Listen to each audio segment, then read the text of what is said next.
Hi, and welcome to The Rundown, the top tech stories of today in under 10 minutes. I'm Stephanie Mosca. And I'm Juliana Kenny.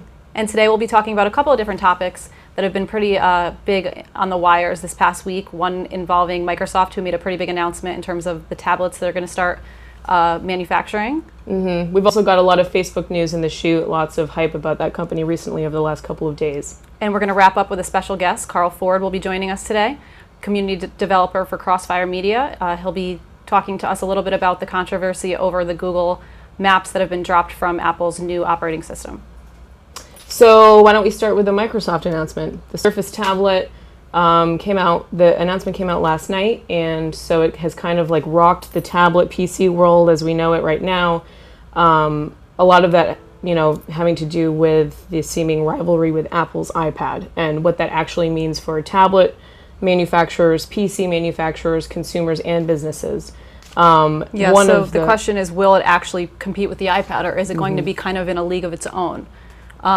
They've kind of been marketing it as more of a business tablet, where the iPad is obviously, consumer based. While people do use it in the business market, they do. Although the Surface tablet is seemingly both of those. That's what it's now being marketed as. Right. And some people are very excited because they think, oh, now I can actually do my office work on this and enjoy it as, while I'm consuming content, but I can create content as well. Whereas the iPad traditionally is now thought of only as useful to consume content. Right, but it'll be interesting to see if that actually, plays out that way. There have been a lot of other competitors, like BlackBerry did the BlackBerry Playbook, which was also supposed to be geared towards business users, but that actually didn't pan out. So will this actually be able to kind of set itself in the market as a competitor? The other element is the actual design of the product, which seems to rival Apple's notoriously wonderful designs with all of their products and how they're just sparkling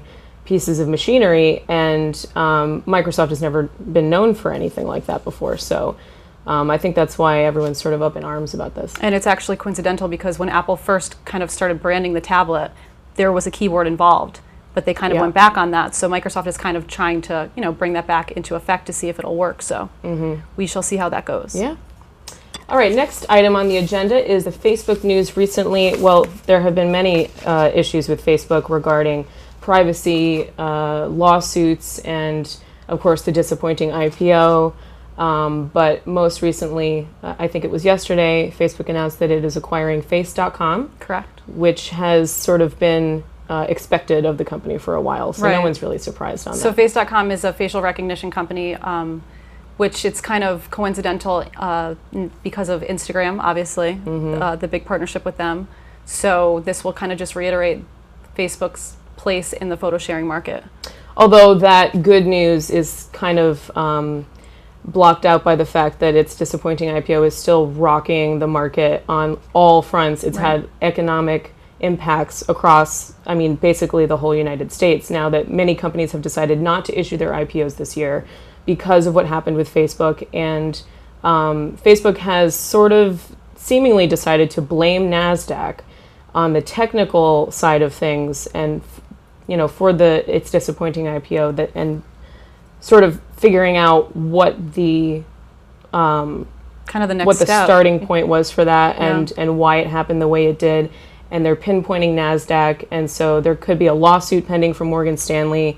Facebook is rumored to be thinking about moving its IPO to the New York Stock Exchange. It could be kind of a mess. Yeah, it's definitely a big deal right now going on in the industry, just because I think everyone had a lot more high hopes for the IPO, and for it to kind of be failing so soon, it's kind of unfortunate. And obviously, everybody at Facebook is scrambling to fix that. So that should be interesting to see how that pans out. There's this term being thrown around called reputational damage that, and when you're talking about a company that's worth billions and billions of dollars, is so huge. And so it'll be interesting to see how all those elements play out. Definitely. Yeah. We'll be right back. Carl Ford will be joining us after our break to discuss the controversy over Apple dropping Google Maps from their new operating system.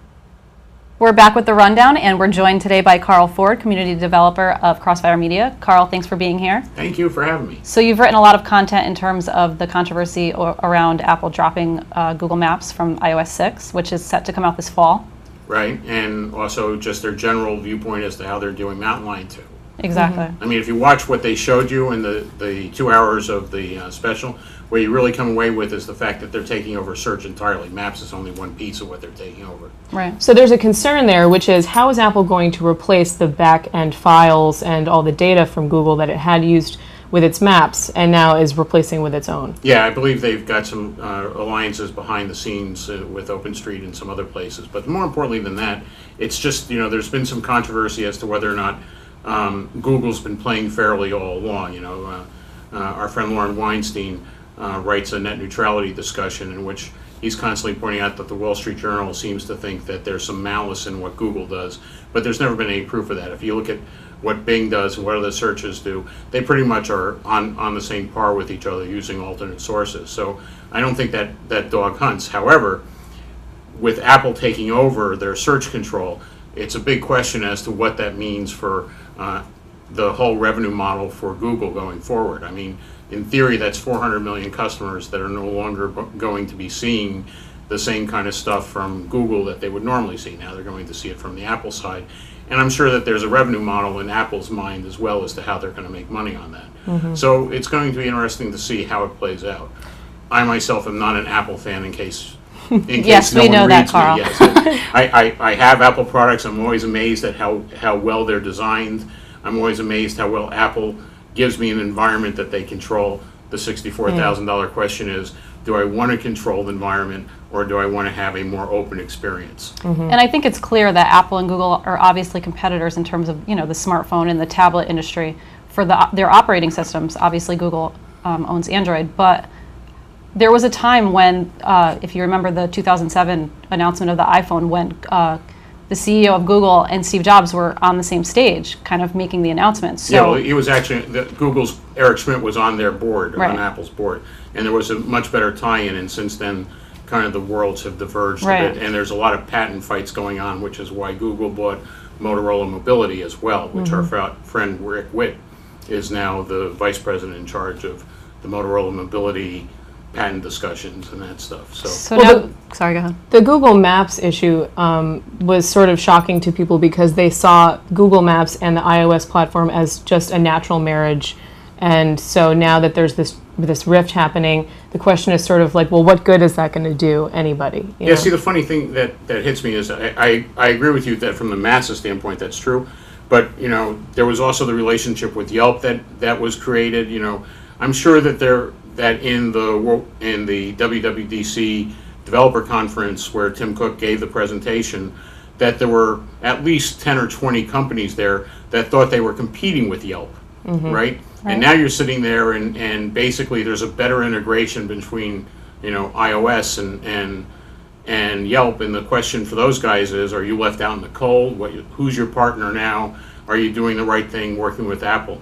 And if Apple keeps going this way, you're going to see more and more of those issues as to, they're very good at controlling design and content, and it makes it also that it's harder for other people to basically trust that they've got control over this. We've got friends in our history that have been eaten alive by competitors coming in and basically absorbing what they did. We have friends who used to be part of Adobe's partnership who Breeze took over their role with video conferencing. Our pal Jeff Pulver, who I used to work for, made a spreadsheet solution that was an add-on to 123 that when Microsoft Excel came out, they'd already looked at his software and basically designed based on what he had written. And he was left out in the cold on that. So you keep running into these situations where, the companies keep eating their young, and, the strong advice from Intel is always be paranoid, right? And that's what we all have to learn here is, Well, I'm you sure may think Google's you're pretty paranoid right now. Yeah, exactly. And one other thing that should be mentioned is I don't believe Android's the ultimate play for Google. Chrome's the ultimate play for Google. Android's a solution for other device manufacturers to have a standard operating system, but Chrome is basically what the mobile web is going to be. And I think in the end that's going to be the story that really wins the day for Google from that standpoint, although anybody who supports HTML5 will be in that mix, and we've got lots of guys doing that, including Microsoft. Well, I guess only time will tell. Yeah. Thanks so much for being here today, Carl, and for your input. We always appreciate it. Thanks for having me. Once again, this is Stephanie Mosca. Juliana Kenny. And this is The Rundown.